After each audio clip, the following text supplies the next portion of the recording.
দর্শক আমন্ত্রণ রাতের বাংলাদেশে আপনাদের সঙ্গে আছি আমি আহমেদ রেজা। শুরুতেই জানিয়ে দিচ্ছি শিরোনামগুলো।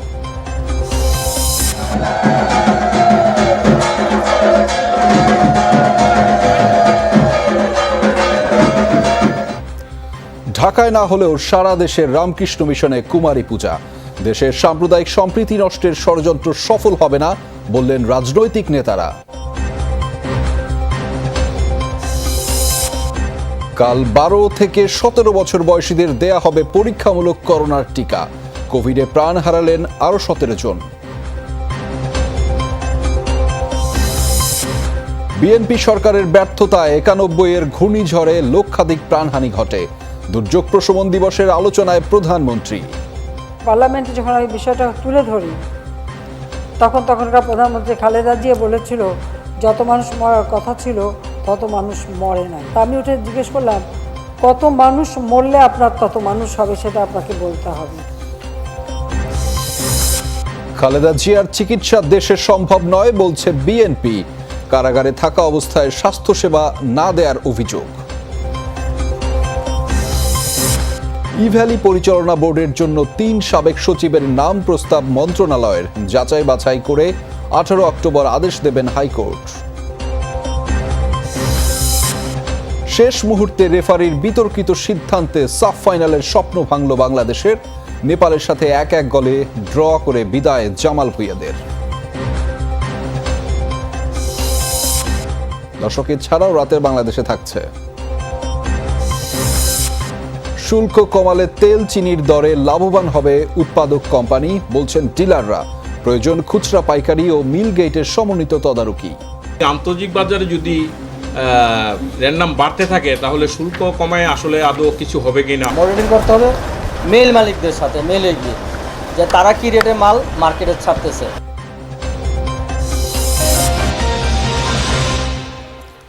দর্শক এতক্ষণ শিরোনাম দেখছিলেন, এবার জানাচ্ছি বিস্তারিত। শুরুতেই জানাচ্ছি পুজোর খবর। মহামারীর কারণে এবারও দুর্গোৎসবের অন্যতম আকর্ষণ কুমারী পূজা হয়নি ঢাকায় কেন্দ্রীয় রামকৃষ্ণ মিশনে। মণ্ডপে মহাষ্টমীর আনুষ্ঠানিকতা ছিল সকাল থেকেই। সবার চাওয়া একটাই, মহামারী থেকে মুক্তি। কল্পারম্ভ বিহিত পূজাতে সকালে শুরু হয় মহা অষ্টমী। মহাস্নানের পর করা হয় দেবী দুর্গার আরাধনা। গ্যাদারিং অ্যাভয়েড করার জন্য এই কুমারী পূজা এবছর হয়নি, তবে এই কুমারী পূজার একমাত্র রামকৃষ্ণ মঠ মিশন হয়ে থাকে। মহাষ্টমীর বৈশিষ্ট্য হচ্ছে অষ্টবিধা উন্নয়ন এবং অষ্টবিধা আনন্দ এই পূজার মাধ্যমে হয়ে থাকে। কন্যারূপে দেবী দুর্গার ধরণীতে আবির্ভাবের কথা থাকলেও পৃথিবীর এমন সংকটে আয়োজন করা হয়নি কুমারী পূজার। মা আমাদের কাছে কুমারী রূপে আমরা পূজা করি, দেবী রূপে পূজা করি। তো হচ্ছে না করোনার জন্য, এটা একটা মহামারী। আমার প্রথম মায়ের কাছে প্রার্থনা সারা বিশ্ব থেকে করোনা মুক্ত হয়ে যায়। বন্দি থাকতে থাকতে করোনার কারণে আমরা সবাই অস্থির হয়ে গেছি। এখন ঠাকুর, একমাত্র ঠাকুরই পারেন আমাদেরকে এখান থেকে, এই অবস্থা থেকে মুক্তি দিতে। গ্রামের পূজা আর শহরের পূজার মধ্যে ভীষণ ফারাক চোখে পড়ে প্রবীণদের। পাড়ার পুজো আর এই যে ঢাকায় যে এই মন্দিরগুলোতে পুজো হয়, এর ভিতরে তো অনেক পার্থক্য আছে। আনন্দটা বেশি হয়, বাচ্চা থেকে শুরু করে যারা বয়স্ক তাদের ভিতরে এই আনন্দটা সবসময় থাকে। আগের বছরগুলোতে প্রত্যেকবারই মামা বাড়িতে যাওয়া হতো। মামা বাড়ি হচ্ছে সেখানে অনেক পূজার সমাহার, এই পাড়ার পুজো ওই পাড়ার পুজো, ওইটা দেখতেই মজা লাগতো। বিশ্ববাসীরা সবাই সুখে থাকে, শান্তিতে থাকে, আমরা সবাই ভালো থাকি। আর এই যে বিশ্ব মহামারী করোনা আসছে তা যেন চিরতরে চলে যাক। তরুণদের পূজা আনন্দে মহামায়ার দর্শনের সাথে থাকে নানান শহুরে উদযাপনের পরিকল্পনা। বন্ধুদের সাথে পরিকল্পনা করছি, আমরা একসাথে ঘুরতে যাব, সবাই মিলে আনন্দ করব, মজা করব। কামনা করলাম যাতে এই করোনার মহামারী থেকে আমরা তাড়াতাড়ি পুরো বিশ্ব উদ্ধার পাই। গতবার করোনার জন্য আমরা ভালোভাবে উদযাপন করতে পারি নাই, সেটা আমরা এবার পাচ্ছি। যাতে আমি ভালো করে পড়ালেখা করতে পারি। ভক্তদের আশা, এবার দেবী দুর্গা ধরনের সকল অশুভ দূর করবেন। সামনে বছর মাস্কবিহীন স্বাভাবিকতায় উদযাপন করার প্রত্যয় ছিল ভক্তদের কণ্ঠে। ফারহানা ন্যান্সি, যমুনা নিউজ, ঢাকা। আগামী জাতীয় সংসদ নির্বাচনকে সামনে রেখে সাম্প্রদায়িক অপশক্তি কুমিল্লায় পূজা মণ্ডপে চড়াও হয়েছে বলে মন্তব্য করেছেন আওয়ামী লীগের সাধারণ সম্পাদক ওবায়দুল কাদের। অপশক্তির বিরুদ্ধে ব্যবস্থা নেওয়ার হুঁশিয়ারিও দিয়েছেন সরকারের শীর্ষ এই নেতা। পাশাপাশি সম্প্রীতি নষ্টের সব ষড়যন্ত্র নস্যাৎ করা হবে বলে জানিয়েছেন জাতীয় পার্টির চেয়ারম্যান জিএম কাদের।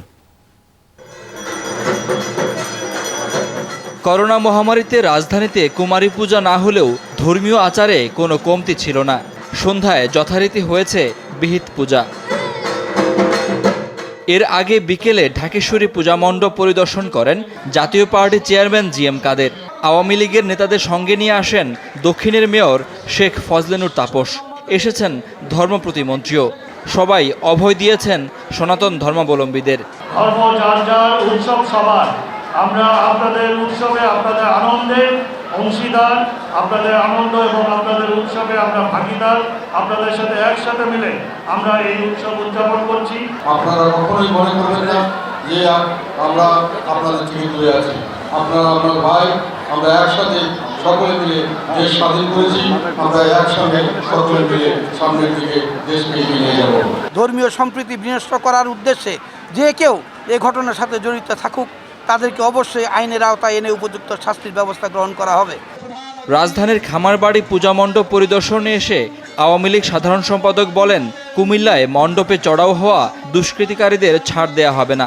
প্রধানমন্ত্রী নির্দেশ দিয়েছেন এই ঘটনায় যারাই জড়িত তাদের খুঁজে বের করে দৃষ্টান্তমূলক শাস্তির ব্যবস্থা করতে সরকার বদ্ধপরিকর। হাজার বছরের বাঙালির অসাম্প্রদায়িক চেতনা অক্ষুণ্ণ থাকবে বলে দৃঢ় প্রত্যয় ব্যক্ত করেন ওবায়দুল কাদের। শাকিল হাসান, যমুনা নিউজ, ঢাকা।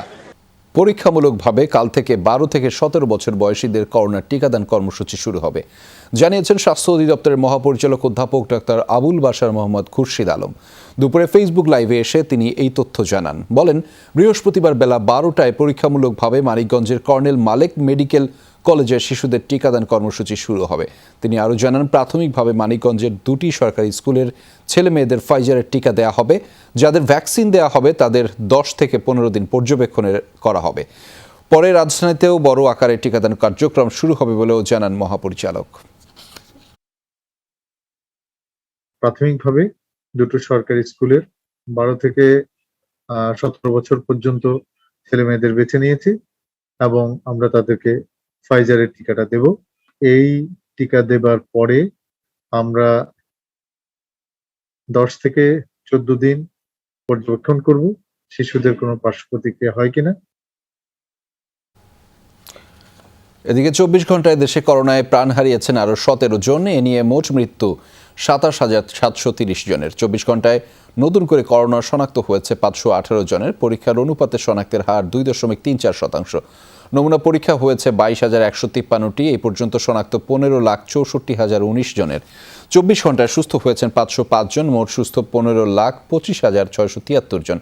মৃত 17 জনের মধ্যে পুরুষ 8 এবং নারী 9 জন। বিভাগ ভিত্তিক প্রাণহানি হিসেবে ঢাকায় সর্বোচ্চ মারা গেছে 13 জন। এছাড়া খুলনায় 2, চট্টগ্রামে 1 এবং বরিশালে 1 জন মারা গেছেন।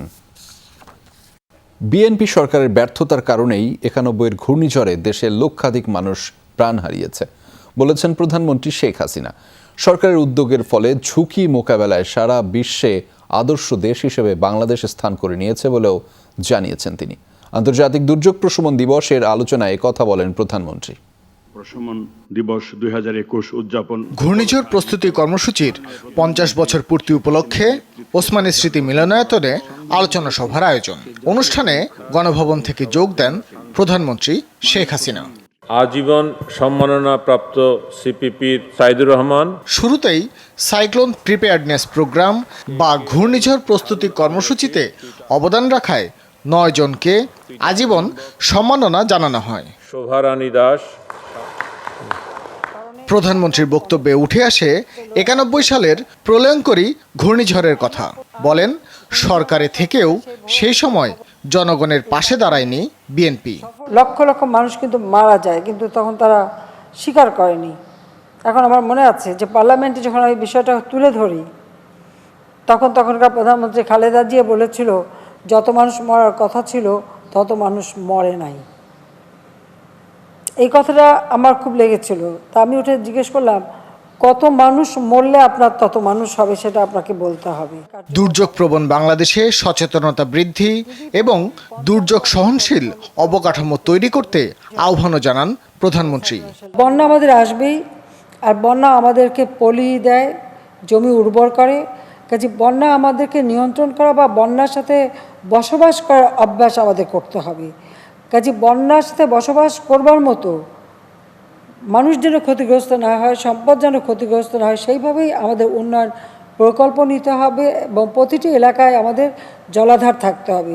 সরকারি বিশেষ উদ্যোগের কারণেই করোনায় দেশে খাদ্য সংকট তৈরি হয়নি বলে উল্লেখ করেন শেখ হাসিনা। এ পর্যন্ত 5,60,00,000 ডোজ টিকা ইতিমধ্যে প্রদান করা হয়েছে, কিন্তু আমাদের লক্ষ্য প্রায় আমাদের 80% মানুষকে আমরা টিকা দেব। প্রথমে মানুষের অনীহা ছিল, এখন আর অনীহা নেই, মানুষ এখন এগিয়ে আসছে। আমরাও প্রচুর টিকা কিনছি এবং টিকা দেওয়ার জন্য সিরিঞ্জ কেনারও ব্যবস্থা নিয়েছি এবং যারা টিকা দেবে তাদের ট্রেনিংয়ের ব্যবস্থা নেওয়া হয়েছে। ঝুঁকিমুক্ত থাকতে বিল্ডিং কোড মেনে দালান তৈরির পরামর্শও দেন প্রধানমন্ত্রী।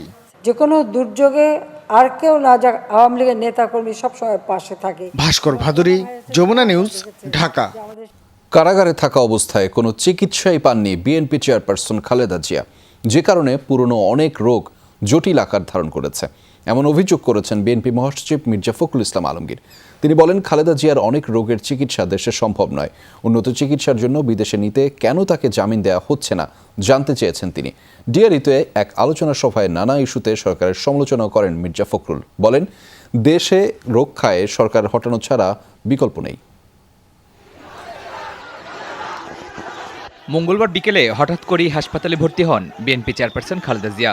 মহাসচিব মির্জা ফখরুল ইসলাম আলমগীর জানান, কদিন থেকে বাড়তি তাপমাত্রা ছিল চেয়ারপারসনের শরীরে, এছাড়া বেশ কিছু টেস্টও করাতে হবে। সে কারণেই হাসপাতালে ভর্তি হয়েছেন খালেদা জিয়া। ব্যক্তিগত যারা চিকিৎসক আছেন বারবার করে বলেছেন তার যে অসুস্থতাগুলো আছে, যে রোগগুলো আছে, এই রোগগুলোর চিকিৎসা এখানে পূর্ণাঙ্গভাবে সম্ভব নয়। কেন দিচ্ছেন না বেগম জিয়ার প্রাপ্য জামিন? তাকে বেগম জিয়া তো দয়া চাচ্ছেন না আপনাদের কাছে, আপনার তার যে প্রাপ্য যে জামিন সেটা দেন।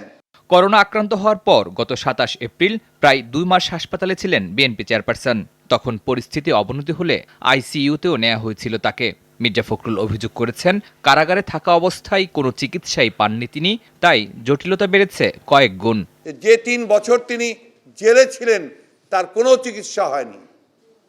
আমি বলছি আপনাদেরকে, তার কোনো চিকিৎসা হয়নি, ইচ্ছা করে চিকিৎসা করেনি। ডিআরইউতে এক আলোচনা সভায় মির্জা ফখরুল অভিযোগ করেন, ক্ষমতার লোভে দেশকে ধ্বংস করে দিয়েছে সরকার। দেশ ও মানুষ বাঁচাতে সরকারের বিরুদ্ধে ঐক্যবদ্ধ প্রয়াস চান বিএনপি মহাসচিব। আমরা শুধু এই আপনার মিটিং টিটিং করে এত এখন একটু সংগঠিত হন, যে কাজটা করছেন সেটাকে সংগঠিত হন। দেখছেন সত্যজিৎ রায়ের ছবি হীরক রাজার দেশে, দড়ি ধরে মারো টান, রাজা হবে খান খান। ওই দড়ি ধরে টান মারতে হবে, রাজাকে খান খান করে ফেলে দিতে হবে বন্ধুগণ, এছাড়ার কোনো বিকল্প নাই। গণতন্ত্র পুনরুদ্ধার আন্দোলনে তরুণ ও যুব সমাজকে এগিয়ে আসার আহ্বান জানান তিনি। যারা এই অন্ধকারকে দূর করে আলোতে নিয়ে আসবে, তারা কোথায়? শরীফুল ইসলাম খান, যমুনা নিউজ, ঢাকা।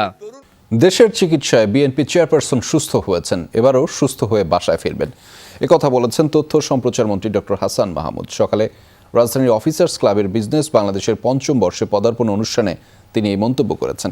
এ সময় দেশের চিকিৎসা ব্যবস্থার প্রতি বিএনপির অবজ্ঞা কেন তাও জানতে চেয়েছেন তিনি। নির্বাচনী পরিবেশ প্রসঙ্গে তথ্যমন্ত্রী বলেছেন, আগে থেকে জয়লাভ নিশ্চিত করা পেশিশক্তির ব্যবহারকে ভোটের পরিবেশ বোঝায় বিএনপি। বাংলাদেশের চিকিৎসাতে বেগম খালেদা জিয়া ভালো হয়ে ঘরে ফেরা গিয়েছিলেন। এখনও বেগম খালেদা জিয়া একটু অসুস্থ হওয়ার প্রেক্ষিতে তারা যে ধোঁয়া তুলছেন সেটা আগের ধোঁয়ার মতোই, অন্য কিছু নয়, আগের মতোই একই বক্তব্য। আর কোনো কিছু হলেই বিদেশ নিয়ে যেতে হবে, এটি কেন? বাংলাদেশের চিকিৎসা ব্যবস্থার প্রতি তাদের এত অবজ্ঞা কেন? ই কমার্স প্রতিষ্ঠান ইভ্যালির দায় ও সম্পদ নিরূপণ এবং অবসায়নের জন্য একটি অন্তর্বর্তীকালীন বোর্ড গঠনের বিষয়ে প্রস্তাবিত নাম যাচাই করে 18 অক্টোবর আদেশ দেবেন হাইকোর্ট।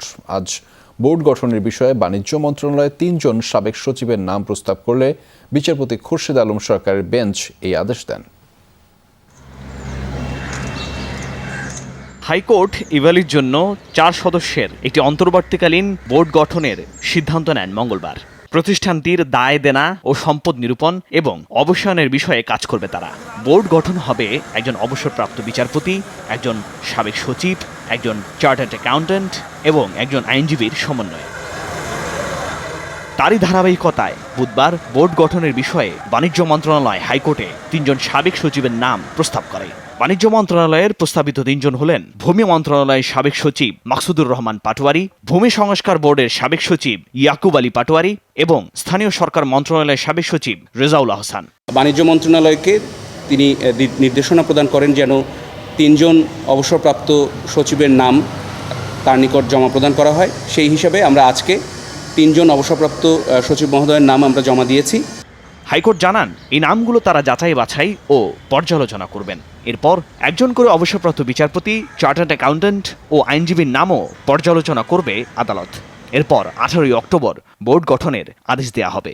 এবং মাননীয় আদালত আজকে এই মামলাটি আমাদের তালিকাতে নেই, কিন্তু মাননীয় আদালতকে মেনশন করার পরে মাননীয় আদালত বলেছেন যে তিনি বিচার বিবেচনা করে বিশ্লেষণ করে তিনি আগামী 17 বা 18 তারিখ যেদিন ভ্যাকেশন বেঞ্চে তিনি বসবেন সেদিন তিনি এই বিষয়ে আদেশ প্রদান করবেন। গতকাল ইভালির সব তথ্য প্রতিবেদন আকারে হাইকোর্টে জমা দেয় register for joint stock company and firm. Ibrahim Khalil, Jamuna news, Dhaka. হাওর অঞ্চলে এমনিতেই চাওয়া মাত্র মেলে না উন্নত চিকিৎসা সেবা। তবে সুচিকিৎসার আশায় প্রত্যন্ত গ্রাম থেকে শহরের সরকারি হাসপাতালে আসেন রোগীরা। আর বিপদগ্রস্ত এসব মানুষের জন্যই যেন ওত পেতে থাকে হাসপাতালের দালাল চক্র। রোগীরা খাবারেও নয়ছয় করে চলে টাকা আত্মসাতের মহোৎসব। সুনামগঞ্জ সদর হাসপাতাল হাওর অধ্যুষিত আর সীমান্ত ঘেঁষা জেলার 24 লাখেরও বেশি মানুষের চিকিৎসার একমাত্র ভরসাস্থল। যদিও চিকিৎসক সংকট সহ নানা অব্যবস্থাপনায় আশঙ্কাজনক রোগীকে ছুটতে হয় পাশের জেলা সিলেটে। অব্যবস্থাপনার বড় উদাহরণ রোগীদের দেয়া খাবার। মান নিয়ে দীর্ঘদিনের অভিযোগের কোনো সমাধানই মেলেনি। মাছ দোয় না, মাছ গন্ধ ওরে, মাছ খাওয়ান যায় না। দিলে 1 চামচ ভাত আর 1 ফুটা জুল আর 1 টুমা মাছ, আর কিচ্ছু না। রোগীদের অভিযোগের সূত্র ধরেই যাওয়া যাক রান্নাঘরে, যেখানে চলছে সকালের নাস্তা বিতরণের কর্মযজ্ঞ। হাসপাতালের নির্দেশিকা বলছে শনিবার সকালে রোগীদের দিতে হবে ডিম, পাউরুটি, চিনি, সঙ্গে থাকবে কলা। কিন্তু রান্না হচ্ছে পাতলা খিচুড়ি, সঙ্গে ডিম। আমরা ঠিকাদার আছে, কন্ট্রাক্টর, সে যেভাবে দেয় আমরা সেভাবে আমরা পাক করে। যমুনার ক্যামেরা দেখে খাবার নিয়ে রোগীদের হতাশা আর খুব বাড়ে বহুগুণ। অল্প অল্প দেখ, কিছুই তো হয় না। আজকে যেমন বেশ ভাবে দিছে মনে হয় তোমরা রেডিকে। শনিবার ভাতের সাথে দেয়ার কথা রুই মাছ, অথচ পরিবেশন হচ্ছে কম দামের তেলাপিয়া।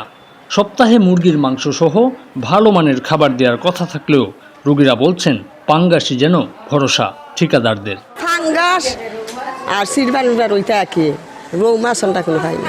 আমি একলা না, আরো শত শত লোক আছে, তারা জিজ্ঞা করে মানে মাংস দেয়নি আর রৌ মাছ তারা দেয়নি। খাবার টেন্ডারের বিষয়ে ক্যামেরার সামনে কথা বলতে চান না এই কর্মকর্তা। বললেন সবাইকে ম্যানেজ করেই চলেন তিনি।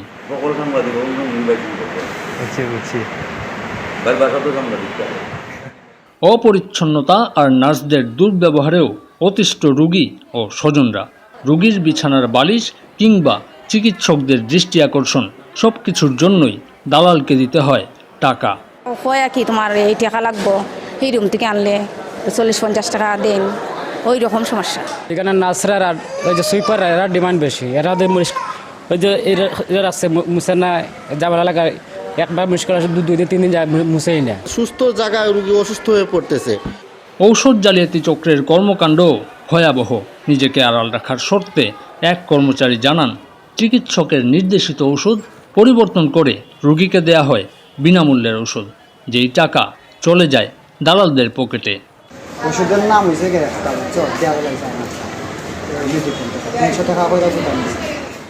এত সব অব্যবস্থাপনার বিষয়ে কথা বলতে চান না তত্ত্বাবধায়ক, তবে স্বীকার করেছেন রোগী ভোগান্তির কথা। সব দিক দিয়ে পারতেছি না। আমি আরএমওকে বলছিলাম, আরএমও বলছে যে স্যার আমি মানে সেও খুব একটা পারতেছে তাও না, তার মধ্যেও সে খোঁজ নিচ্ছে। ভুক্তভোগী রোগীদের এত সব অভিযোগের মাঝে হাসপাতাল কর্তৃপক্ষের এমন বক্তব্য অনেকটাই গতানুগতিক হলেও দিন শেষে হাওরবাসীর চিকিৎসা সেবা প্রাপ্তির অবলম্বন সুনামগঞ্জ সদর হাসপাতাল। তাই এটির খাবারের মানসহ সেবার মান উন্নীতকরণ এখন সময়ের দাবি। আমিনুল ইসলাম, যমুনা নিউজ, সুনামগঞ্জ। সাফ চ্যাম্পিয়নশিপের খবর জানাচ্ছি এবার। সাফ থেকে বিদায় নিয়েছে বাংলাদেশ। এগিয়ে থেকেও শেষ দিকের গোলে নেপালের সাথে ড্রয়ে বিদায় নিতে হয়েছে অস্কার ব্রুজনের দলকে। ম্যাচ শেষ হওয়ার 4 মিনিট আগে রেফারি আখরুল রিজকুল্লায়েভের সমালোচিত সিদ্ধান্তে পেনাল্টি পায় নেপাল। গোটা ম্যাচে এগিয়ে থেকেও 4 মিনিট আগে উজবেক রেফারি আখরুল রিজকুল্লায়েভের এমন কাণ্ডে সাফে আরও একবার হতাশ হতে হলো বাংলাদেশকে, যেখানে অঞ্জন বিস্টার শট জালে জড়ালে ধূলিসাৎ হয় লাল সবুজদের 16 বছর পর সাফে খেলার স্বপ্ন। যদিও শুরুটা ভালোই ছিল বাংলাদেশের। নবম মিনিটে জামালের ফ্রি কিক রিফ্লেক্ট হয়ে সুমন রেজার মাথায় পড়লে এগিয়ে যায় তারা। তবে তারপর থেকেই ম্যাচে ফিরতে মরিয়া হয়ে ওঠে নেপাল। 15 মিনিটে ম্যাচে সমতায় ফেরানোর সুযোগ পায় দলটি, তবে রোহিত চাঁদের লক্ষ্যভ্রষ্ট শট বিপদের কারণ হতে পারেনি। প্রথমার্ধে একাধিকবার রাকিব সুমন রেজারা প্রতিপক্ষের বক্সে ঢুকলেও ব্যবধান বাড়াতে পারেনি। দুর্বল শট বাট কন্ট্রোল করছিলেন। দ্বিতীয়ার্ধেও ম্যাচে ফিরতে মরিয়া হয়ে ওঠে নেপাল।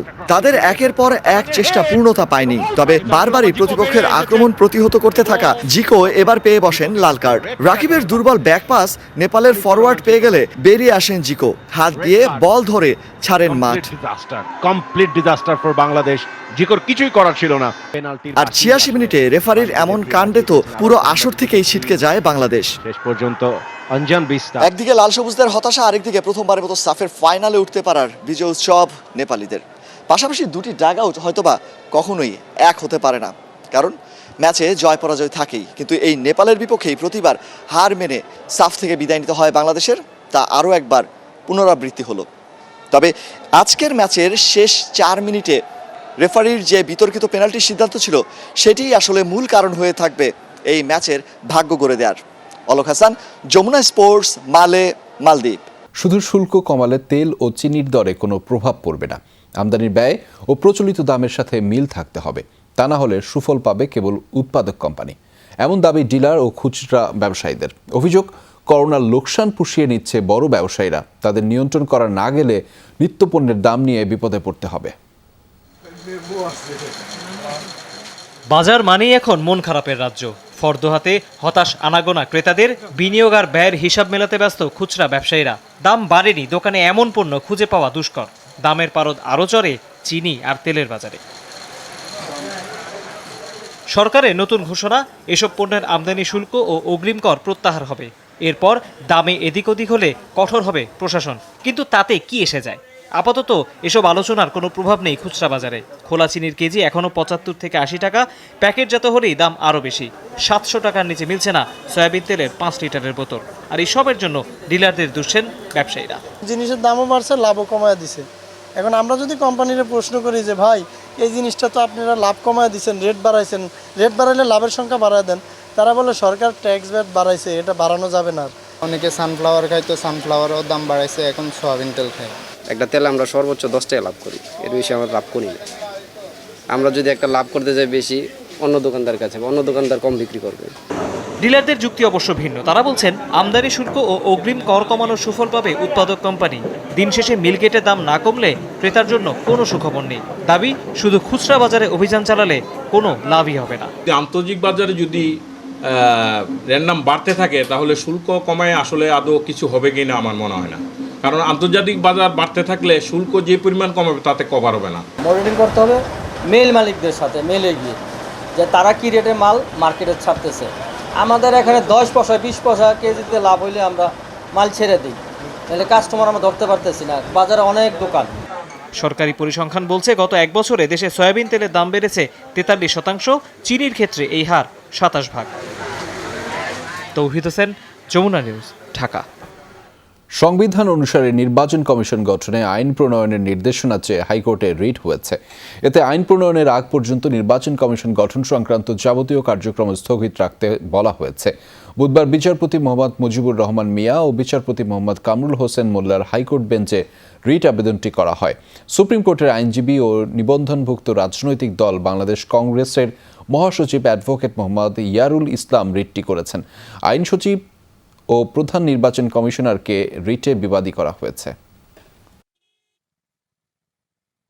সংবিধানের ১১৮ অনুচ্ছেদ অনুসারে যে আইন প্রণয়নের কথা বলা হয়েছে, অনতিবিলম্বে আগামী নির্বাচন কমিশন গঠনের আগেই যেন সরকার এই আইনটা প্রণয়ন করে এবং রুলের হিয়ারিং পর্যন্ত, আগামী নির্বাচন কমিশন গঠনের আগ পর্যন্ত কোনো প্রকার যেন নির্বাচন কমিশন গঠন সংক্রান্ত কোনো কার্যক্রম যাতে না করতে পারে, সে ব্যাপারে আমরা অ্যাডিটরি অর্ডার আমরা চেয়েছি। রাষ্ট্রধর্ম ৭২-এর সংবিধানের সাথে সাংঘর্ষিক, এজন্য একাদশ সংসদেই এই আইন সংশোধনের উদ্যোগ নেওয়া হবে বলে জানিয়েছে তথ্য সম্প্রচার প্রতিমন্ত্রী ডক্টর মুরাদ হাসান।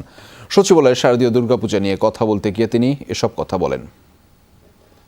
জাতির পিতা বঙ্গবন্ধু শেখ মুজিবুর রহমান সংবিধানে ইসলাম ধর্মকে বা কোনো ধর্মকে রাষ্ট্রীয় ধর্ম হিসেবে বলেন নাই। তিনি বলেছেন বাংলাদেশ হবে অসাম্প্রদায়িক ধর্মনিরপেক্ষ বাংলাদেশ। মহান জাতীয় সংসদে এটা আমরা এই বিল আমরা আনবো, এই মহান সংসদেই আমরা করবো ইনশাআল্লাহ, একাদশ জাতীয় সংসদ। বাংলাদেশে যে সাম্প্রদায়িক সম্প্রীতি রয়েছে পৃথিবীর অন্য কোনো দেশে এমন দৃষ্টান্ত নেই, এমন মন্তব্য করেছেন স্কয়ার গ্রুপের পরিচালক ও অ্যাটকোর সভাপতি অঞ্জন চৌধুরী পিন্টু। রাতে পাবনার প্রধান জয়কালী বাড়ি মন্দির পরিদর্শনকালে তিনি একথা বলেন। অঞ্জন চৌধুরী বলেন, দেশের সকল ধর্মের মানুষ তাদের ধর্মীয় উৎসবে একে অপরের আনন্দ ভাগাভাগি করে নিচ্ছে। শারদীয় দুর্গোৎসব উপলক্ষে এ সময় তিনি সনাতন ধর্মাবলম্বীদের শুভেচ্ছা জানান এবং সকলের মঙ্গল কামনা করেন। এ সময় পৌরসভার সাবেক মেয়র কামরুল হাসান মিন্টু, জেলা হিন্দু বৌদ্ধ খ্রিস্টান ঐক্য পরিষদের সাধারণ সম্পাদক সহ আরও অনেকে উপস্থিত ছিলেন। আপনার একটা বিশেষত্ব যে আমরা সবাই মিলে এই অষ্টমীর দিনে আমরা সমস্ত পূজা মণ্ডপগুলো আমরা গিয়ে আমরা আনন্দ উপভোগ করি এবং তাদের সাথে এই যে আনন্দটা তাদের সাথে আমরা ভাগাভাগি করে নেই। জাতীয় প্রেস ক্লাবে রাজনৈতিক সমাবেশ ও কর্মসূচি বন্ধ রাখার ঘোষণা দিয়েছেন ব্যবস্থাপনা কমিটি। ক্লাবের যুগ্ম সম্পাদক মইনুল আলম স্বাক্ষরিত সংবাদ বিজ্ঞপ্তিতে তথ্য নিশ্চিত করা হয়েছে। বলা হয়, বুধবার ব্যবস্থাপনা কমিটির সভায় 10 অক্টোবর ক্লাব প্রাঙ্গণে সংঘটিত বিশৃঙ্খল ও অনাকাঙ্ক্ষিত ঘটনার বিষয়ে আলোচনা হয়। ক্লাবের শৃঙ্খলা ও নিয়মানুবর্তিতা বজায় রাখতে সভায় এমন সিদ্ধান্ত নেওয়া হয়েছে। বিজ্ঞপ্তিতে বলা হয়, ক্লাবের বিভিন্ন হল ও মিলনায়তন ভাড়া দেওয়ার ক্ষেত্রে নির্ধারিত নিয়মাবলী ও শর্ত আবশ্যিকভাবে পালন করা হবে। আলোচনা সভা, সেমিনারের নামে কোনো দলের রাজনৈতিক কর্মসূচি সমাবেশ করতে দেয়া হবে না। জিহাদ স্মৃতি পরিষদ, জিহাদ পরিষদ সহ যে কোনো দলের রাজনৈতিক সমাবেশ ও কর্মসূচি ভবিষ্যতে বন্ধ থাকবে। মধ্যপ্রাচ্যে মানব পাচারকারী চক্রের অন্যতম হোতা টুটুল ও তার সহযোগী সহ 8 জনকে গ্রেফতার করেছে র্যাব। সকালের সংবাদ সম্মেলনে র্যাব 4-এর অধিনায়ক এ তথ্য নিশ্চিত করেছেন। তিনি বলেছেন, রাজধানীতে অভিযান চালিয়ে মধ্যপ্রাচ্যে মানব পাচারকারী চক্রের অন্যতম হোতা টুটুল ও তার সহযোগী তৈয়ব সহ 8 জনকে গ্রেফতার করা হয়েছে। টুটুল মুদি দোকানদার থেকে ওভারসিজ প্রতিষ্ঠানের মালিক হন বলেও জানিয়েছে র্যাব। মানব পাচারের সাথে রাঘব বোয়াল সম্পৃক্ততা আছে কিনা খতিয়ে দেখা হবে বলেও জানিয়েছে র্যাব কর্মকর্তারা। এরা লাভের একটা অংশ রেখে অনুমোদন আছে এরকম কিছু ওভারসিজ আছে যারা জনশক্তি রপ্তানি করে, তাদের মাধ্যমেই তারা এই পাঠায়। তা না হলে তো ওয়ার্ক পারমিট বা পাবে না। মানব পাচারকারী প্রক্রিয়ার সঙ্গে জড়িত যে কোনো অপশক্তিকে দমন করে বাংলাদেশের ভাবমূর্তি উজ্জ্বল করার জন্য যে সকল ব্যবস্থা গ্রহণ করা দরকার, এই সকল ব্যবস্থা গ্রহণ করতে আমরা বদ্ধপরিকর। যুক্তরাষ্ট্র ও দক্ষিণ কোরিয়ার শত্রু ভাবাপন্ন আচরণ মোকাবেলার জন্যই উন্নত করা হচ্ছে প্রতিরক্ষা কাঠামো। মঙ্গলবার রাজধানীর অস্ত্র প্রদর্শনীতে এই মন্তব্য করেন উত্তর কোরিয়ার সর্বোচ্চ নেতা কিম জং উন। রাষ্ট্রীয় টিভিতে সম্প্রচারিত ভিডিওতে দেখা যায় আন্তঃমহাদেশীয় ব্যালিস্টিক মিসাইলের পাশাপাশি অন্যান্য সমরাস্ত্র পর্যবেক্ষণ করছেন কিম। সেখানে ছিল দেশটির সর্ববৃহৎ ক্ষেপণাস্ত্র হওসং 16। সমরাস্ত্র প্রদর্শনী উপলক্ষে ছিল সেনাবাহিনীর কুচকাওয়াজ। একদিন আগেই কিম জং উন বলেন, প্রতিবেশীর সাথে নতুনভাবে যুদ্ধে জড়ানোর কোনো ইচ্ছে নেই, কিন্তু যুক্তরাষ্ট্রই বরাবর কোরীয় উপকূলে উত্তেজনা ছড়াতে থাকে। গেল মাসে 4 দফায় নিত্য নতুন মিসাইলের পরীক্ষা চালিয়েছে উত্তর কোরিয়া। যুদ্ধবিধ্বস্ত আফগানিস্তানের সহযোগিতা পৌঁছাতে তালেবানের সাহায্য নিতেই হবে, তার মানে এই নয় যে দেশটির নবগঠিত সরকারকে অনুমোদন দিতে হবে। মঙ্গলবার এক ভার্চুয়াল বৈঠকে বিষয়ে সম্মতিতে পৌঁছল শীর্ষ 20 অর্থনৈতিক দেশগুলোর জোট G20। এদিনই আফগানিস্তানের মানবিক আর্থসামাজিক সংকট মোকাবেলায় $100 কোটি বেশি সহায়তা তহবিল ঘোষণা করল ইউরোপীয় ইউনিয়ন। পুরোপুরি তালেবান নিয়ন্ত্রণে যাওয়ার পরপরই বিভিন্ন দিক থেকে কোণঠাসা আফগানিস্তান। দেশটির রিজার্ভ জব্দের পাশাপাশি বিশ্ব সম্প্রদায়ের তরফ থেকেও এসেছে সংস্কারের চাপ, যার ফলে তীব্র মানবিক সংকটের মুখোমুখি দেশটি। আফগানদের বিপর্যয় কমাতে মঙ্গলবার ভার্চুয়াল বৈঠকে বসে শীর্ষ 20 অর্থনীতির দেশগুলোর জোট G20। এতে অংশ নিয়ে জাতিসংঘ মহাসচিব জানান, শিগগিরই সহযোগিতা না বাড়ালে বিশ্বের জন্যই অপেক্ষা করছে বড় হুমকি। তালেবান আফগানিস্তানের নিয়ন্ত্রণ প্রতিষ্ঠার আগেই অর্থনীতি ছিল ভঙ্গুর অবস্থায়। আন্তর্জাতিক নীতিমালা মানেই দেশটির তারল্য সংকট মেটাতে হবে, নতুবা বাড়বে আফগানদের দেশ ছাড়ার প্রবণতা। সাথে সাথে বৃদ্ধি পাবে মানব পাচার এবং সন্ত্রাসবাদ, যার জন্য গোটা বিশ্বকেই চরম মূল্য দিতে হবে। ইউরোপীয় ইউনিয়নের পক্ষ থেকে আসে $100 কোটি বেশি অর্থ সহায়তার ঘোষণা। শর্ত একটাই, তালেবানের হাতে যেন না পৌঁছায় সেই তহবিল। তবে বন্টনের জন্য দলটির সাথে আলোচনায় রাজি বিশ্ব সম্প্রদায়। আফগানিস্তানকে জরুরি সহযোগিতা দিতে বিশ্ব নেতাদের একযোগে কাজ করতে হবে। জাতিসংঘকে একটি নীতিমালা নির্ধারণের আহ্বান জানাচ্ছি, কিন্তু সহায়তার জন্য তালেবানের সাথেই যোগাযোগ করতে হবে, কোনো বিকল্প নেই। তার মানে এই নয় যে সরকারকে অনুমোদন দিচ্ছে আন্তর্জাতিক মহল। এদিকে কাতার আবারও জানালো, তালেবান গঠিত সরকারকে একঘরে করে রাখাটা সমাধান নয়, তাতে সংকট বাড়বে বই কমবে না। সন্ত্রাসবাদ তথা আইএস বিরোধী লড়াইয়ের প্রতিশ্রুতি দিয়েছে তালেবান। এমনকি আফগানিস্তানের ভূখণ্ডে কোনো সন্ত্রাসী তৎপরতা চলতে দেবে না, এমন নীতিতেও তারা বিশ্বাসী। কিন্তু তত্ত্বাবধায়ক সরকারের বৈষম্য ইস্যুতে তালেবানকে সতর্ক করা হয়েছে। শিক্ষা ও রাজনীতিতে নারীদের অংশগ্রহণও নিশ্চিত করতে হবে।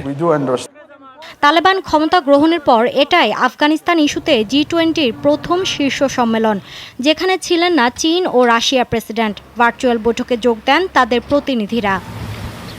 মৌলি ইসলাম, যমুনা নিউজ।